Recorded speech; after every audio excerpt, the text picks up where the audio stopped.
Hello বন্ধুরা, তোমরা কেমন আছো? আশা করি সবাই ভালো আছো। তো আমরাও ভালো আছি। আজকে একটা ভিডিও নিয়ে আসলাম তোমাদের সামনে। তোমরা দেখতে থাকো, সঙ্গে থাকো, ভিডিওটা শেষ পর্যন্ত দেখার জন্য অনুরোধ রইল। তো আজকে ছিল চৈত্র মাসের সংক্রান্তি, তো আমরা পুজো করব। সেই জন্য প্রথমে সকালবেলা উঠে চান টান করে পুজো সেরে নিয়েছি। গোবিন্দ পুজো দিয়ে আমি রান্নাঘরে চলে গেছি। তো কি কি রান্না করলাম তোমরা দেখো। তো প্রথমে আমি ডাল রান্না করেছি, শাক ভাজি করেছি, 2 রকমের শাক ভাজি করেছি, আর খেসারির ডাল রান্না করেছি, আর এখানে করলা ভাজি, সজনে ডাঁটার চচ্চড়ি করেছি, আর সে সে বড়ইয়ের চাটনি করেছি। তো এগুলো ছিল নিরামিষ। আর পুজোতে একটা ইন্টারেস্টিং জিনিস ছিল, তো আমরা পুজোতে মাছ দিয়ে পুজো করি। তো মাছটাও নিরামিষ রান্না করেছি, তোমাদেরকে দেখাচ্ছি। মাছটা আমি জিরে ফোড়ন দিয়ে রান্না করেছি। তো কাঁঠাল চিংড়ি বানিয়েছি আর রুই মাছ ভাজি। তো সব কিছু রান্না হয়ে গেছে। এখানে পিঠে পায়েস সব করেছি। তো ঠাকুরের এই জায়গায় দিব। এখন দেখো আমি কলার আখ পাতা নিয়েছি 5টা। তো এখানে সব কিছু এক এক করে সব কিছুই দিয়েছি, ভাত ডাল মানে যা যা রান্না করেছি সব কিছুই দিয়েছি, আর লেবু দিয়েছি, পিঠে পায়েস সব কিছু দিয়ে আমি পুজোর সব রেডি করেছি। দেখো ফুল দিয়ে দিয়েছি, আর এখানে ধুনুচ জ্বালানো হচ্ছে, ধূপকাঠি সব কিছু দিয়ে দিচ্ছি। তো আমি বড়ইয়ের চাটনি রান্না করেছিলাম। বন্ধুরা, তোমরা কে কে ভালোবাসো বড়ইয়ের চাটনি অবশ্যই কমেন্ট করে জানাবে। আর এখানে পুজো সব কিছু রেডি হয়ে গেছে, এই যে দেখো। তো তোমরা দেখতেই পাচ্ছ আমি এখানে মাছ চিংড়ি দিয়ে কাঁঠাল চিংড়ি বানিয়েছি, সেটাও দিয়েছি। তো পুজোতে আমরা মাছ দিয়েছি। তো এখানে আমার শ্বশুরবাড়িতে এটাই নিয়ম যে সব কিছু নিরামিষ রান্না করে আবার মাছ দিয়ে পুজো করতে হয়। তো আমাদের বাড়িতে, বাপের বাড়িতে তো অন্যরকম, সব কিছু নিরামিষ থাকে, আর এখানে মাছ দিয়ে পুজো করতে হয়। তো তোমরা আবার অন্যরকম কমেন্ট করবে না যে মাছ দিয়ে কখনো পুজো হয় নাকি, কিন্তু যার যেটা নিয়ম সেটা তো করতেই হবে না। আবার এখানে নতুন পাখা দিয়ে হাওয়া দিতে হয়। দেখো জল দিয়ে পাখা দিয়ে ঠাকুরকে প্রথমে হাওয়া দিয়ে তারপরে আমরা হাওয়া খাই। তো সব কিছু দিয়েছি, আর এখানে ধুনো জ্বালিয়ে আমার পুজোটা কমপ্লিট হয়ে গেছে। আর এরপর আমি একটা গামলার মধ্যে রং গুলে মানে সব রং মিক্সড করে আমি জল ছিটে দেব।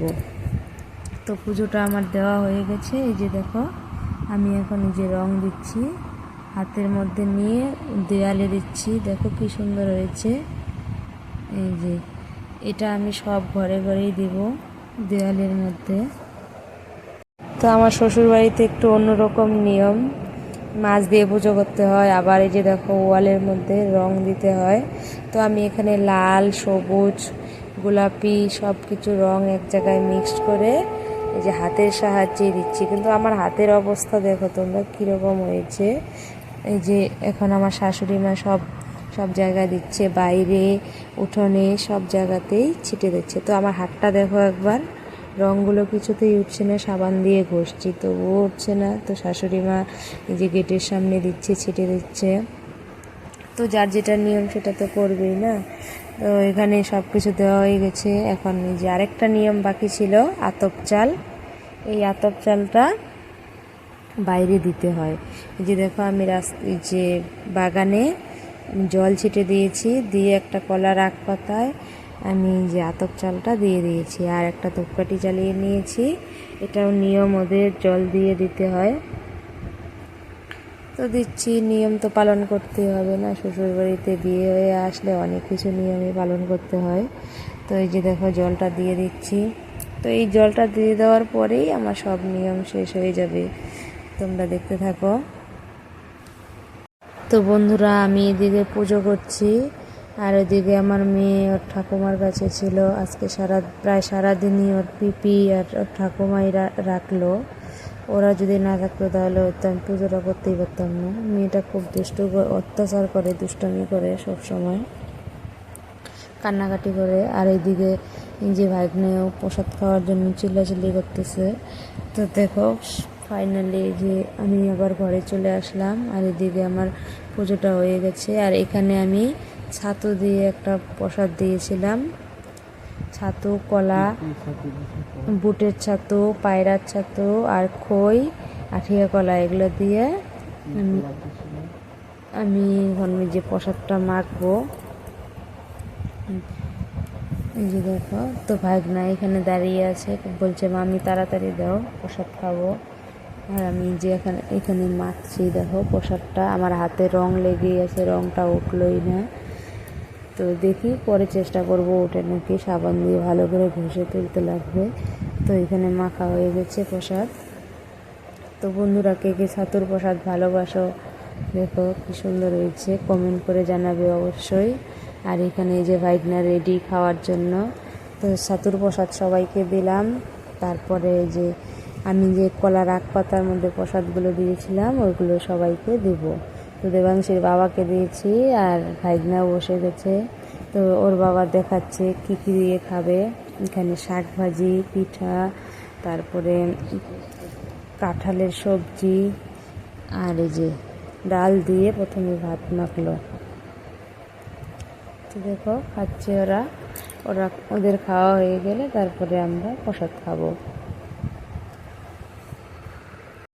এদের খাওয়া হয়ে গেলে, মামা ভাগ্নের খাওয়া হয়ে গেলে আমরা, আমার শাশুড়ি মা আর ননদ, আমি তিনজনেই প্রসাদ নিব।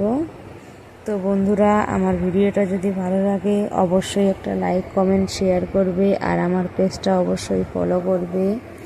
আর আমার একটা ইউটিউবের চ্যানেল আছে শিল ব্লগস নামে, তোমরা অবশ্যই চ্যানেলটা সাবস্ক্রাইব করে দেবে। এই যে দেখো, তো ভাত, ডাল, সবজি সব কিছু দিয়ে খাওয়ার পর দেখো শেষে পায়েস খাচ্ছে, পিঠে, পায়েস আর চাটনি। আর বড়ই চাটনি করেছিলাম, সেই বিচিগুলো দেখো ওই জায়গায় রেখে দিয়েছে। এখানে এই যে হাত চেটে পুটে খাচ্ছে।